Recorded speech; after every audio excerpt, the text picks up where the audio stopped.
আমাদের মধ্যে উপস্থিত আছেন ঢাকা মহানগর দায়রা জজ জনাব ইমরুল কয়েস, অন্যান্য বিচারকবৃন্দ, বাংলাদেশ বার কাউন্সিলের লিগ্যাল এডুকেশন কমিটির চেয়ারম্যান কাজী নজিবুল্লাহ হিরু, বাংলাদেশ আওয়ামী লীগের আইন সম্পাদক, এই ঢাকা আইনজীবী সমিতির সাবেক সভাপতি, সাবেক সাধারণ সম্পাদক, উপস্থিত আছেন জনাব মুখলেসুর রহমান বাদল, যিনি এই ঢাকা আইনজীবী সমিতির সদস্য হয়েছেন, লাইব্রেরি সেক্রেটারি হয়েছেন, সাধারণ সম্পাদক হয়েছেন, সভাপতি হয়েছেন, সর্বশেষ বাংলাদেশ বার কাউন্সিলের হিউম্যান রাইটস কমিটির চেয়ারম্যান হয়েছেন। উনি সব কিছুই আমাকে ফলো করেছেন।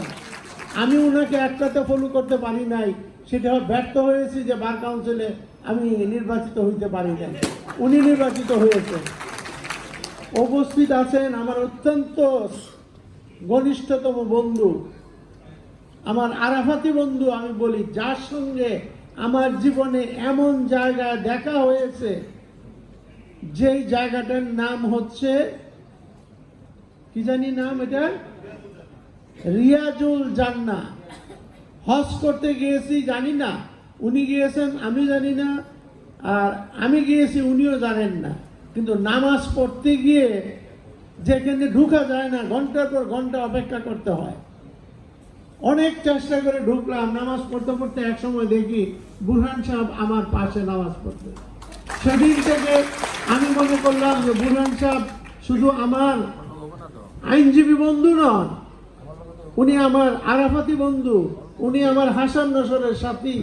এইরকম ভাবে ওনার সাথে আমার সম্পর্ক। বিজ্ঞ আইনজীবী বন্ধুগণ, কথা তো অনেক বলার ছিল, সময় অনেক গড়িয়েছে, কথা বলার সময় কম। আসলে প্রধান অতিথি হওয়া না, এই ঢাকা আইনজীবী সমিতি হচ্ছে আমার জন্মস্থান। আমি যদি এই ঢাকা আইনজীবী সমিতির সদস্যবৃন্দের ভালোবাসা, তাদের কাছ থেকে যদি শিক্ষা গ্রহণ করতে না পারতাম, তাহলে আজকে আমার এই আসনে যাওয়া সম্ভব ছিল না। যার প্রথম ভালোবাসা পেয়েছি তিনি আমার সিনিয়র মরহুম সৈয়দ মাহবুব আলী সাহেব, যিনি ঢাকা বারের সভাপতি থাকা অবস্থায় ইন্তেকাল করেছেন।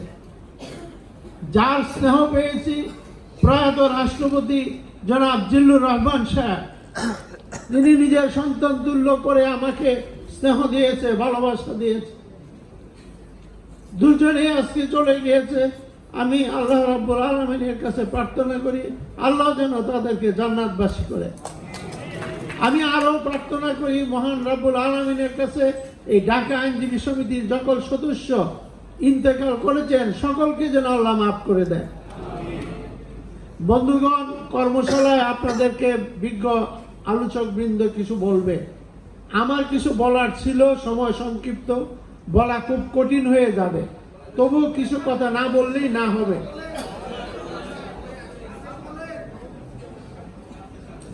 আপনাদেরকে বলা হয় লয়ার, তাই না? আমি এটা দিয়ে শুরু করব। এই লয়ার স্পেলিং এর প্রথম কথাটা কি? এল দিয়ে কি হয়? হ্যাঁ, লার্নার। আমি দেখি আপনারা পারেন কিনা। তারপরে এল এর পরে কি আছে? এ দিয়ে কি হয়? হ্যাঁ হ্যাঁ, আচ্ছা যাই হোক, আমি বলবো, পরে বলবো।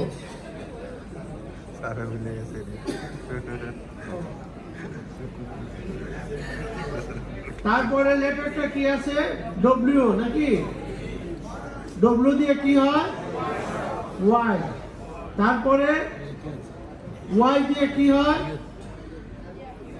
দেখেন, আপনারা লয়ার, আপনার লয়ারের ফুল অ্যাব্রিভিয়েশনটা কি হয় এটি যদি না বুঝেন, না শিখেন, তাহলে ধরে নিতে হবে আপনাদের উদ্দেশ্য লয়ার হওয়া, সেটাকে এখনো ভালো করে জানতে পারেন নাই। আমরা যখন স্টুডেন্ট তখনই এইটা নিয়ে গবেষণা করেছি এবং এইটা দিয়ে আমরা চেষ্টা করেছি সঠিক জিনিসটা আবিষ্কার করার। এল এ হচ্ছে লার্নেড, লয়ার আপনারা লার্নার বলছেন, এটাও কারেক্ট, কিন্তু প্রথম কথাটাই হচ্ছে লার্নার, এল দিয়ে হচ্ছে লার্নার, অ্যাডভোকেট মানে লার্নার। দ্বিতীয় হচ্ছে এ হচ্ছে অ্যাক্টিভ। একজন আইনজীবী যদি অ্যাক্টিভ না হয় সে কোনোদিনই আইনজীবী হইতে পারবে না। তারপরে হচ্ছে ডব্লিউ, এই হলো ওয়াইজ মানে জ্ঞানী। আইনজীবী যদি জ্ঞানী না হয় তার আইন পেশা করার কোনো যোগ্যতা নাই এবং করা উচিতও না। আমি মনে করি যে আপনি যদি জ্ঞানী না হন, মক্কেলের ক্ষতি করেন, তাহলে এই পেশা করা আপনার কোনো অধিকার নাই, যেটা মিস্টার নজিবুল্লাহ হিরো উদাহরণ দিয়েছেন। তারপরে হচ্ছে আপনার কি ই দিয়ে কি হয়?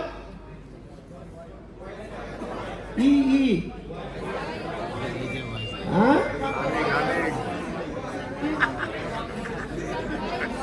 একজনে বলেন, যে কোনো একজনে বলেন।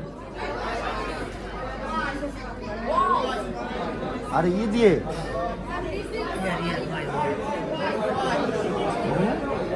ওয়াই বাদ করছে, ওয়াই তো ইয়ং। লয়ার সবসময় ইয়ং থাকবে। আমার মতো দাড়ি টুপি থাকলে কিছু হবে না, তার কর্ম, তার চাল চলন সবকিছুতেই সে ইয়ং থাকতে হবে।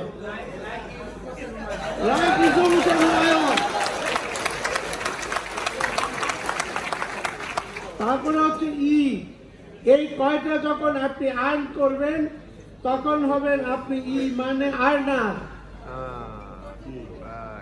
এই কয়টা গুণ যখন আপনার মধ্যে পাওয়া যাবে তখন আপনি আর্নার হবেন। আর লাস্টটা হচ্ছে কি? আর হচ্ছে কি রিয়েলিস্টিক, বাস্তবটাকে আপনাকে মেনে নিতে হবে।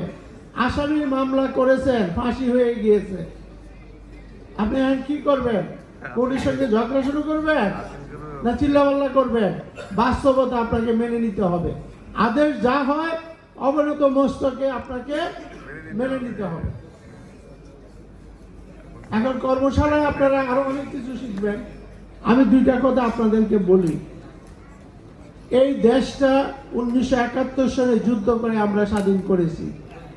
আমি একজন মুক্তিযোদ্ধা, 3 বার অ্যাম্বুশে পড়েছি, কিন্তু আমাকে আল্লাহ হায়াত দিয়েছে বলে আজকে আপনাদের সামনে আমি আছি। আমার দৃঢ় প্রতিজ্ঞা, প্রত্যেকটি আইনজীবী একজন মুক্তিযোদ্ধা। আপনারা জাতির শ্রেষ্ঠ সন্তান, আপনাদের দায়িত্ব এই দেশকে রক্ষা করা, আপনাদের দায়িত্ব এই দেশের সংবিধানকে রক্ষা করা, আপনাদের দায়িত্ব এই দেশে আইনের শাসন প্রতিষ্ঠা করা, আপনাদের দায়িত্ব কোর্টকে সবার উপরে তুলে ধরা।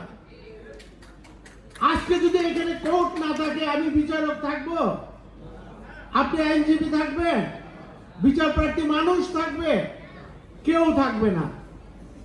রাষ্ট্রের 3টা অঙ্গ, পার্লামেন্ট, ক্যাবিনেট এবং বিচার বিভাগ, আইনসভা, মন্ত্রিসভা এবং বিচার বিভাগ।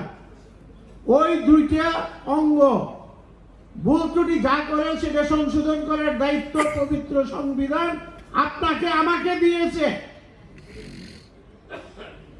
প্রতিদিন এই দেশে সবচেয়ে বড় মক্কেল কে বলতে পারেন? কার মামলা সবচেয়ে বেশি? সরকারের, রাষ্ট্রের কোনো মামলা থাকে না। রাষ্ট্র ফৌজদারি মামলা রাষ্ট্রের কথা বলা হয়, সেটাতে রাষ্ট্র হলো বাদীপক্ষ। রাষ্ট্র বাদীপক্ষ মানে অপরাধীর বিরুদ্ধে প্রতিকার চায় রাষ্ট্র। আর সিভিল মামলায়, রিট মামলায় সবই প্রতিপক্ষ হচ্ছে সরকার। প্রতিটি আদেশ চ্যালেঞ্জ হচ্ছে আদালতে, সে সহকারী জজ থেকে অ্যাপিলেট ডিভিশন পর্যন্ত। যে ছোট বড় যে কোনো প্রকারের জজ হোক, আর্টিকেল 116A বলে দিয়েছে ওই জজ স্বাধীন, তার বিচার সবাইকে মেনে নিতে হবে যতক্ষণ পর্যন্ত উচ্চ আদালত সেই আদেশকে পরিবর্তন না করে। সংবিধানের 111 ধারায় বলে দেওয়া আছে আদালত যে আদেশ দিবে সেটা সবাইকে মানতে হবে। এবং উচ্চ আদালত, অ্যাপেক্স কোর্ট, অ্যাপিলেট ডিভিশন যা বলবে তার আর কোনো পরিবর্তন নাই, রদ নাই। একমাত্র যদি রিভিউ করে এটা পরিবর্তন হয়। রিভিউতে যদি পরিবর্তন না হয়, এইটাই দেশের সর্বোচ্চ আইন। পার্লামেন্ট যেমন আইন করে, এইটাও দেশের সর্বোচ্চ আইন। আপনারা কি আইনজীবী হইতে চান না চান না? তাহলে এই পথ আপনাদের, এই পথ পরিক্রমা আপনাদেরকে অতিক্রম করতে হবে। আইনজীবী সনদ নেওয়া সহজ, বুঝতে পেরেছেন? আইনজীবী সনদ নেওয়া সহজ, আইনজীবী হওয়া অনেক অনেক কঠিন। আপনারা কে কত বছর সিনিয়রের সঙ্গে আছেন আমি জানি না, এইখানকার সবাই জানে যারা সিনিয়র। আমি আমার সিনিয়রের সঙ্গে 14 বছর ছিলাম। বারের প্রেসিডেন্ট হওয়ার পর আমি বললাম, স্যার আপনি তো বারের প্রেসিডেন্ট হয়েছেন, ব্যস্ত লয়ার, আমি একটা আলাদা চেম্বার নিতে চাই। এই প্রেসিডেন্টের রুমে বসে বললাম, স্যার আমাকে বললেন তুমি কি শিখেছো আইনে? আমি স্যার 14 বছর আপনার সঙ্গে থাকলাম, আমার মৃত্যু পর্যন্ত আমার সঙ্গে থাকবা, তাহলে যদি কিছু শিখতে পারো। আল্লাহর কি কুদরত, এই কথা বলা 3 মাস পরে সিটিং সভাপতি মামলা 12:30টায় করে উনি এই বারের কাজে, বারের একটা কাজে, আর উনি বারডেমের সভাপতি ছিলেন, ভাইস প্রেসিডেন্ট ছিলেন। এই যে বারডেম হসপিটাল, ওইটার একটা টেন্ডারের কাজে উনি গেলেন। আর গেলেন কি, গাদানি কমিটির মিটিং আছে ইঞ্জিনিয়ারিং ইনস্টিটিউটে, এই 3টা কাজে উনি বেরিয়ে গেলেন। বারের কাজটা কি, এই যে পাশের জায়গাটা, পাশের যে জায়গাটা আপনারা দেখেন এখন যে বিল্ডিং হয়েছে, ওই টিন শেড জায়গাটা আমার স্যার নিয়ে আসছিল। ওই জায়গাটা ওই দিন কথা ছিল মিনিস্টার সাহেব লেটার দিয়ে দিবেন, যে দিয়ে দিলাম। উনি যখন মিনিস্ট্রিতে গেলেন, কবির হোসেন তখন ভূমি প্রতিমন্ত্রী, বললো মাহবুব ভাই একটু সমস্যা হয়েছে, আমি 1 সপ্তাহ পরে আপনাকে আমি চিঠিটা দিব। উনি মনে খুব ব্যথা পেলেন, কারণ বারে উনি বলে গেছিলেন যে আমি চিঠি আনতে যাচ্ছি। এই ব্যথা উনি সহ্য করতে পারেন না। উনি পরবর্তী মিটিং ইঞ্জিনিয়ারিং ইনস্টিটিউটে গিয়ে ওইখানে বুকে ব্যথা নিয়ে বাসায় চলছে। বাসায় 1 পা গাড়িতে 1 পা মাটিতে উনার জীবন আসা। এই বারের জন্য উনি জীবন দিয়ে গেছে। যে কোনো একজন এই বারের সদস্য ওই মন্ত্রীকে বলছে, আরে আওয়ামী লীগের নেতা দিয়ে দিলে তো আওয়ামী লীগের জয় জয়কার হয়ে যাবে, আপনি এটা দিয়েন না। এই ধরনের মনোবৃত্তি যদি থাকে, তাহলে আইনজীবী বড় হইতে পারে? আইনজীবী বর্তমান সংসদে মহামান্য রাষ্ট্রপতি, উনি প্রথম মাত্র 25 বছর বয়সে সংবিধানের একজন প্রণেতা হয়েছে। 25 বছর বয়সে উনি মেম্বার অফ পার্লামেন্ট হয়েছে। বঙ্গবন্ধু 52% আইনজীবী নমিনেশন দিয়েছিল। 52%, 100-র মধ্যে 52 জন আইনজীবী পার্লামেন্টে নমিনেশন পেয়েছিল। এবং একমাত্র নুরুল আমিন সাহেবের সিট ব্যতীত আর কোন সিটে কোন আইনজীবী ফেল করে নাই। আইনজীবীদেরকে এই দেশের নেতৃত্ব নিতে হবে, আইনজীবীদেরকে পার্লামেন্টে সংখ্যাগরিষ্ঠ মেম্বার হইতে হবে। আজকে আমরা আইনজীবী হওয়ার জন্য কঠিন পরীক্ষা নিচ্ছি, আপনাদের মন খারাপ। তার চেয়ে বেশি মন খারাপ আমার ছিল, আমি যখন 80 সনে আইনজীবী হব, প্রথম লিখিত পরীক্ষা চালু হয়েছিল। আমরা সেই লিখিত পরীক্ষার বিরুদ্ধে মিটিং, মিছিল, বার কাউন্সিল গেলাম, সব করেছি। ভাগ্যে কি জুড়ছে জানেন, আমাদের সাথে কিছু বন্ধু কালো কোট গায়ে না দিয়া পরীক্ষার হলে বসে গেছে, তারা আমরা টের পাই নাই। তারা সব পাস, আমরা সব ফেল, যেহেতু পরীক্ষা যায়। আমি চাই এই আইনজীবী যিনি হবে, কোন অবস্থাতেই অ্যাডমিন ক্যাডার বা অন্য ক্যাডারের একজন কর্মকর্তার থেকে কম জ্ঞানী হবে না, কম মেধাসম্পন্ন হবে না। পরীক্ষা দেখে যদি ভয় পান, তাহলে কোর্টে প্রতিদিন কি পরীক্ষা দিবেন আপনারা? প্রতিদিন পরীক্ষা দিতে হয় জজ সাহেবের কাছে। এমসিকিউতে ভয় পান, রিটেনে ভয় পান, ভাইভাতে ভয় পান, তাহলে আপনি কি আইনজীবী হবেন? আপনার তো প্রথম মরালিটি নাই, আইনজীবী হওয়ার মরালিটি নাই।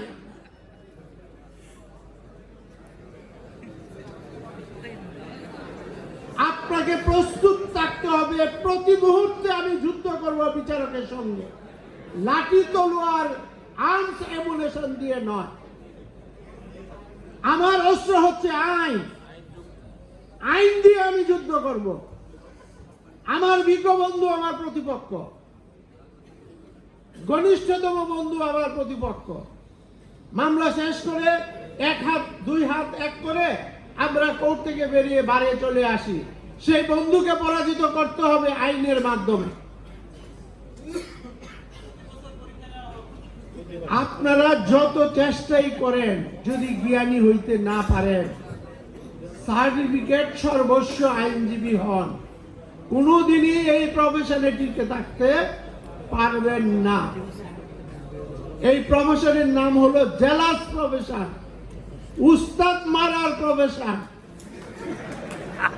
যে শিক্ষক, যে গুরু, যে সিনিয়র আপনাকে শিখাবে, যেদিন তাকে পরাজিত করতে পারবেন, সেদিন আপনি সত্যিকারের আইনজীবী হন। আমি মনে করি বার কাউন্সিল, বাংলাদেশ যত বার আছে সেই বারগুলি এবং সরকারের কাছে দাবি করা উচিত যে যারা সনদ পাবে, সনদ পরীক্ষা পাশ করার পর মিনিমাম 6 মাস প্রত্যেক আইনজীবীকে 5,000 টাকা করে স্টাইপেন্ড দিতে হবে। এইটা হবে আজকে আমার বক্তব্য। 5,000 টাকা খুব বেশি নয়। গত বছর বার কাউন্সিলে সর্বোচ্চ সনদ পেয়েছে 12,000। প্রত্যেক আইনজীবীরা যদি 6 মাস করে 5,000 টাকা দেয়, যে কোনো ভাবে টাকা জোগাড় করা যায়। শুধু সরকার দিতে হবে তাই নয়, বহু ব্যাংক আছে, বহু প্রতিষ্ঠান আছে, বার কাউন্সিল ইচ্ছা করলে সেই টাকা জোগাড় করতে পারে। যদি আমাদের সাহায্য প্রয়োজন হয়, আমরাও সাহায্য করব। কারণ আইন পেশা যদি দাঁড়াইতে হয়, মানে পেটে ক্ষুধা মুখে লাশ, আপনার আইন শিক্ষা হবে না। জুনিয়রদের প্রফেশনে সৈয়দ রাজা রহমান সাহেব বলে গেছেন। সৈয়দ রাজা রহমান সাহেব দীর্ঘদিন ধানমন্ডি ল কলেজের প্রিন্সিপাল ছিলেন। আমিও ওই ধানমন্ডি ল কলেজের ছাত্র, তবে উনি প্রিন্সিপাল হওয়ার অনেক আগে বেরিয়ে গেছি। আমি 80 সনে বেরিয়ে গেছি, উনি তারপরে হয়েছে। তবু আমি ওনাকে আমার শিক্ষক তুল্যই মনে করি। কারণ শিক্ষক এবং মা বাবা এই দুই শ্রেণীর মানুষ, নিজের সন্তান, নিজের ছাত্র যদি বড় হয়, কোনোদিনই মনক্ষুণ্ণ হয় না, তার মন এত বড় হয়ে যায়। আমার শিক্ষক বিচারপতি হয়েছে, আমার ছাত্র বিচারপতি হয়েছে, আমার ছেলে আমার মেয়ে বিচারপতি হয়েছে, মন্ত্রী হয়েছে, মা বাবার মন বড় হয়ে যায়, শিক্ষকের মন বড় হয়ে যায়। আমি যখন ঢাকা বারের সেক্রেটারি হয়েছি, আমার হাই স্কুলের শিক্ষক যিনি অঙ্ক ইংরেজি পড়াতেন, আমাকে দেখার জন্য আমার বাড়ি সেই কিশোরগঞ্জের হাওড় এলাকায় মিটামুন, সেখান থেকে 80 বছর বয়সে উনি চলে আসছে আমাকে দেখার জন্য। বলছে যে আমার ছেলে আইনজীবী হয়েছে, আমার ছেলে বারের সেক্রেটারি হয়েছে, আমি তাকে দেখতে যাব। অনেক বক্তব্য নিয়ে এসেছিলাম, আর কয়েকটা কথা বলে আমি শেষ করব। একটা উদাহরণ আমি দিই, কয়েকদিন আগেও আমি এই উদাহরণটা দিয়েছি।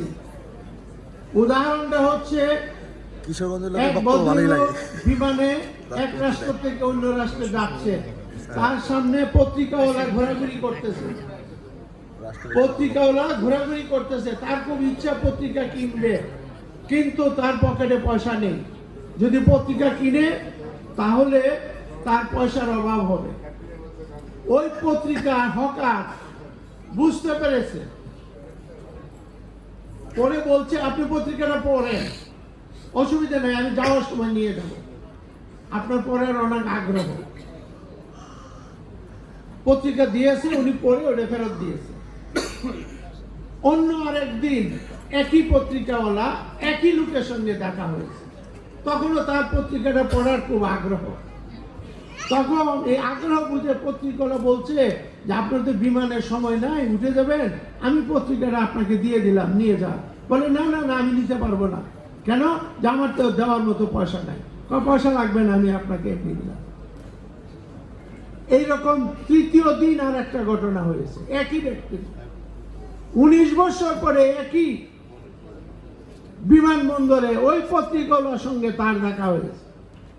তখন সে জিজ্ঞেস করছে যে আমি তো আপনার কাছে ঋণী, আপনার কাছ থেকে 3 দিন 3টে পত্রিকা আমি নিয়েছি, তো এখন আমি আপনাকে কিছু দিতে চাই, আপনি বলেন আপনার কি প্রয়োজন। পত্রিকাওয়ালা হকার, তার তো তেমন জ্ঞান বুদ্ধি থাকার কথা না। সে কি জবাব দিয়েছে জানেন? যে আমি জানি এখন আপনি কে,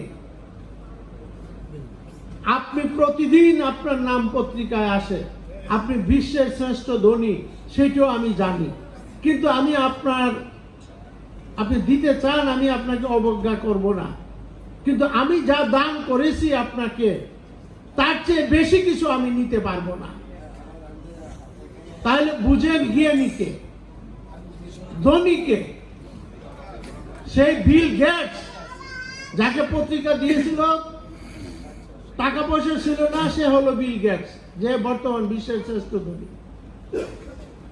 তো ওই পত্রিকাওয়ালাকে বিল গেটস বলছে যে আমি ধনী না, প্রকৃত ধনী হচ্ছেন আপনি। আমার টাকা পয়সা হইতে পারে, কিন্তু মনের দিক থেকে আপনি শ্রেষ্ঠ, মনের দিক থেকে আপনি উত্তম। আমি আপনার কাছে ক্ষমা চাই, কেন এই কথা আমি আপনাকে বললাম। আপনি আইনজীবী হবেন, খুব ভালো কথা, আইনজীবী থেকে বিচারক হয়, আমিও এখানে আইনজীবী ছিলাম। আপনাকে এই উদাহরণটা মনে রাখতে হবে। আমি যত বড়ই হয়ে থাকি, আমি আমার মা বাবার ঊর্ধ্বে নই। মা বাবার যে জ্ঞান আছে আমার সেই জ্ঞান নেই, আমার শিক্ষকের যে জ্ঞান আছে আমার সেই জ্ঞান নেই, আমার সিনিয়রের যে জ্ঞান আছে সেই জ্ঞান আমার নেই। আমি যে কোর্টে উকালতি করি, জজ সাহেবের যে জ্ঞান আছে, আমি যত বড় সিনিয়রই হই আমার সেই জ্ঞান নেই। এইটি হচ্ছে প্রকৃত শিক্ষা, প্রকৃত উদাহরণ। আমি আমার ব্যক্তিগত জীবনের একটা ঘটনা বলি। আমি কেন আইনজীবী হলাম, যদি আল্লাহ আমাকে সময় দেয় আমি গল্পটা লিখব। 1964 সন আমার গ্রামে 4টা মার্ডার হলো। দিনে 10টা, 9:30 থেকে 10টা বন্দুক দিয়ে গুলি করে 4 জনকে হত্যা করা হলো, 85 জন আহত। আমার বাবা গ্রামে ছিল না, তখন ঢাকা ছিলেন। আমার চাচা ঘরের মধ্যে আমরা বন্দি করে রাখছি যেন বাহিনীতে না। আমার চাচাকে 1 নাম্বার আসামি দেওয়া হলো। যখন মার্ডারগুলি হয়েছে তখন উনি কোরআন তেলাওয়াতরত ছিলেন। 1 নাম্বার আসামি দেওয়া হলো আমার চাচাকে। আর যারা গুলি করে মারছে তাদেরকে তো আসামি দিবে, এটা তো স্বাভাবিক। 4টা বন্দুক দিয়ে একসঙ্গে গুলি করে মারছে। আমার চাচা 6 মাস জেলে ছিল, আমার বাবার ইমিডিয়েট বড়। প্রতি তারিখে আমি কোর্টে চাচাকে দেখতে যেতাম, কারণ আমি তো ঘরের দরজায় বসা ছিলাম। আমি তো জানতাম যে আমার চাচা তো কোরআন পড়ছে, তাহলে উনি 1 নাম্বার আসামি কেন? দীর্ঘ 3 বছর ট্রায়াল করে মামলার সমস্ত আসামি খালাস করেছে। সেই মামলা আমাকে উৎসাহিত করেছে, আমাকে আইনজীবী হইতেই হবে। আমি ক্লাসে খারাপ ছাত্র ছিলাম না, কিন্তু আমি সায়েন্স পড়ি নাই। আমি বলছি না, আমি আর্টস পড়ব, আমি সোহরাওয়ার্দী সারা বাংলার মতো বড় আইনজীবী হইতে চাই, আমার আর কোনো ভিশন নাই। আপনারা চিন্তা করে দেখেন, যে মানুষ কোরআন করারত অবস্থায় ছিল 4টা মার্ডার কেসের আসামি। পাকিস্তান আমলে 64 সনে তার হ্যাঙ্গিং হবে, এতে কোনো সন্দেহ আছে? কিন্তু খালাস হয়েছে। আপনারা জেনে রাখেন, আপনারা একজন আইনজীবী নন, প্রত্যেকে একজন ওলি আল্লাহ। এইরকম একটা মামলা যদি আপনি একটা নির্দোষ ফাঁসির আসামিকে খালাস করতে পারেন, নিশ্চয় আল্লাহ রাব্বুল আলামিন আপনাকে তার বন্ধু হিসাবে গ্রহণ করবেন। আর যদি এইরকম করেন, মিথ্যা মামলা অন্যকে ফাঁসিয়ে দিয়ে তাকে জেলে ঢুকান, ফাঁসি দেন, তাহলে কি হবে এটা আপনার নিজেরাই চিন্তা করেন। তবে হ্যাঁ, আপনি আইনজীবী হিসেবে মক্কেল কি বললো সেটার জন্য আপনি দায়ী নন।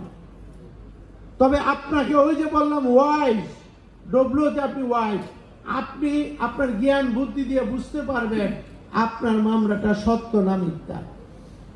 আমি যখন আমার সিনিয়রের চেম্বারে গিয়েছি, কথা লম্বা হয়ে যাচ্ছে তবু না বলে পারছি না, আমার সিনিয়র সাহেব মাহবুব সাহেব আমাদের 3 দিন চেম্বার থেকে বের করে দিয়েছে।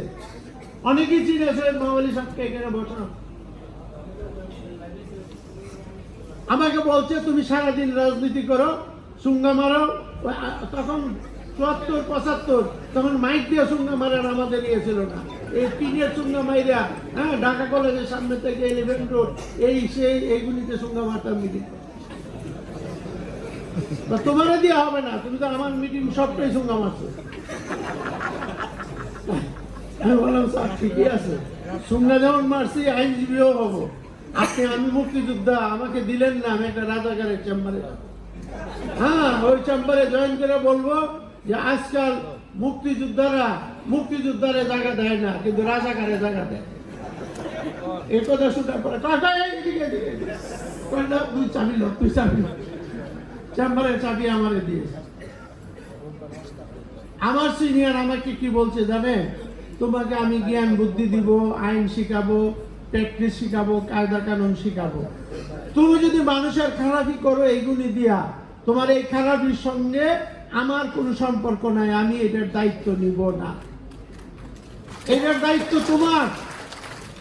আর তুমি আইন কানুন শিখে যদি ভালো কাজ করো, মক্কেলের উপকার করো, মক্কেল যদি তোমার জন্য দোয়া করে, এইটা সব গায়ে জারিয়া, এটা তুমিও পাবা, আমি তোমাকে শিখিয়েছি আমিও পাবো। এই জন্য সকল সিনিয়রকে আমি বলবো, জুনিয়ররা যেন বেকার না থাকে, জুনিয়রদেরকে আপনারা নিতে হবে। এই জুনিয়ররাই আপনার সন্তান, এই জুনিয়ররাই আপনার বংশধর, এই জুনিয়ররাই এই দেশের রক্ষক, এই জুনিয়ররাই এই দেশের আইন প্রণেতা, এই জুনিয়ররাই এই দেশের বিচারক, এই জুনিয়ররাই এই দেশের সমাজপতি। একে গড়ে তুলতে হবে, একে সযত্নে লালন পালন করতে হবে। টাকা দেওয়াটা বড় কথা নয়, টাকা দেওয়াটা বড় কথা নয়। আপনারা মনে রাখবেন, জুনিয়ররা শুধু ফি দিয়েই বড় করা যায় না।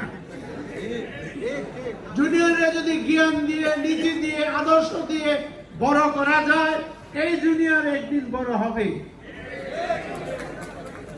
আপনাদের লয়ারের প্রথম লেটারটা কি? এল, প্রথম লেটার এল। এলটা বাদ দেন তাহলে কি হবে? এলটা বাদ দিয়ে দেন তাহলে কি হবে? হ্যাঁ,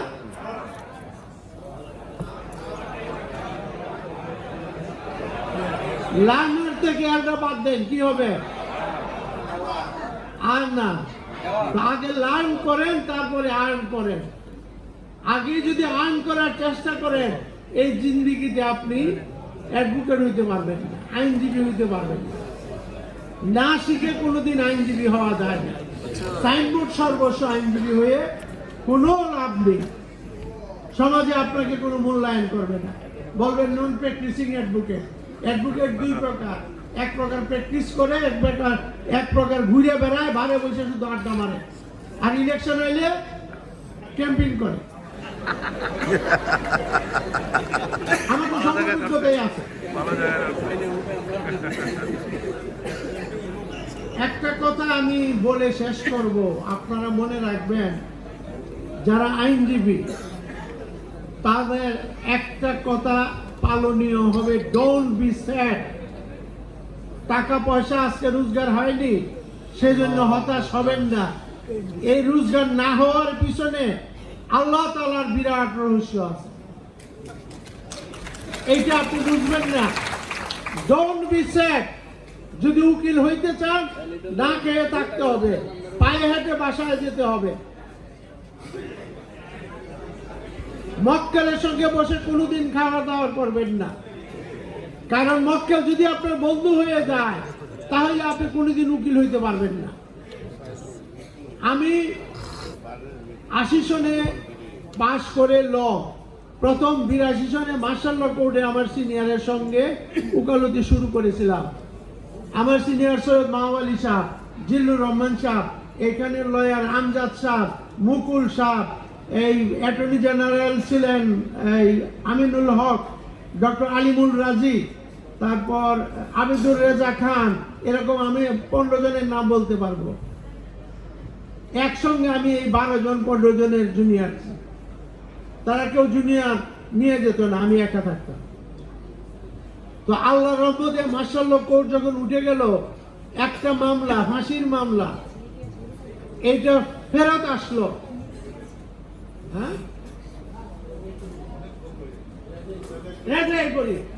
মামলা ফেরত আসলো।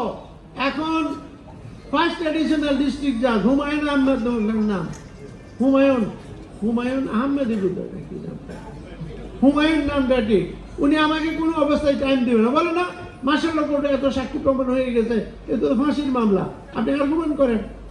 আমি তো আর্গুমেন্ট তো হবে না, মামলা তো আপনি নতুন করে শুরু করবেন, চার্জ হিয়ারিং করবেন, তারপরে সাক্ষী হবে, ওই সাক্ষী এটা হবে না। আমরা আইন দেখা, আপনি তো আমাদের গরু কাটার মতো ধরছেন, আইন তো আমার লাইব্রেরিতে আছে, নিয়ে আসি না, আসছি হাজিরা দিতে, আপনি চার্জ কয় না চার্জ ফ্রেম করবো আমি। আপনি করেন তাহলে 2টা থেকে করেন। 2টা থেকে আমি খাতাপত্র আইনপত্র সব নিয়ে গেলাম, ওনারে সব আইনপত্র দেখালাম। দেখানোর পরে উনি আমার বলে, আপনার ক বছর প্র্যাকটিস হয়েছে? আমি সিআরপিসিতে আছে নাকি এটা? আপনি আমাকে জিজ্ঞাসা করেন ক বছর প্র্যাকটিস হয়েছে? জুনিয়র পাইলে আপনারা যা খুশি তাই করেন। আপনি জুনিয়র না, আপনি সিনিয়রের জায়গা হয়ে গেছে। আপনার মামলা সব আসামি খালাস, আপনি বসেন, আধা ঘন্টার মধ্যে আমি ডিসচার্জ করে দিচ্ছি সবার। আধা ঘন্টার মধ্যে আইসা ঠিকই আসামি খালাস সে দিয়েছে। মক্কেল শুনছে খালাস, মক্কেল ভাই খুব স্মোক আসছিল, ভাই হাসির থেকে খালাস পাইছি, আগে একটা সিগারেট খাইয়ে নিই, পরে আপনার টাকা পয়সা দিই। আজ পর্যন্ত সে টাকা পয়সা, সিগারেট খাওয়াতে আর টাকা পয়সা দেওয়াতে আছে, আমার সাথে আর দেখা হয় না। সেদিন বললাম আমি আর ফৌজদারি মামলা করবো না, বাস শেষ। এই 86 সনে ফৌজদারি আমি সিভিলে চলে আসি। সুতরাং টাকা দেয় নেই তাতে কিছু আসে যায় না, বুঝতে পেরেছেন? সে এখন একটা এলাকার কমিশনার, আমার দেখলে খারাপ থাকে, বলে ভাই আপনার মতো উকিল আমার জীবনে পাই না, বিনা পয়সায় খালাস করে দিলেন, একদিন টাকাটা চাইলেনও না। আমি তোর কাছে টাকা চাই না, তুই এমনি ভালো থাক, তোর টাকা নিলে আমার হজম হইবে। অনেক কথা বললাম, কিছু মনে করেন না। আপনার আমানা বিজ্ঞ বিচারক বসা আপনাদেরকে ট্রেনিং দিবে, ওটা আমি একটা প্রস্তাব করে যাচ্ছি যে আপনাদেরকে জন্য যারা নবীন সনদ পাওয়ার 6 মাসের মধ্যে একটা বাঁচার ব্যবস্থা যেন করা যায়। এটা জরুরি। আমি জানি এমন দুঃখী পরিবারের ছেলেও ব্রিলিয়েন্ট, এমন মেয়েও আছে ব্রিলিয়েন্ট, তাহলে অবশ্যই তারা ভালো। এবং আরেকটা কথা আমি বলতে চাই, আপনারা যারা আজকে নাম লিস্ট করেছেন, অলরেডি আমি সভাপতিকে বলেছি, এদের লিস্ট একত্রিত করেন, একত্রিত করে ইয়ার ওয়াইজ, জন্ম তারিখ ওয়াইজ ওদেরকে 25 জন করে গ্রুপ করেন, গ্রুপ করে আপনারা ট্রেনিং করার ব্যবস্থা করেন। বেশি পয়সা নেবেন না।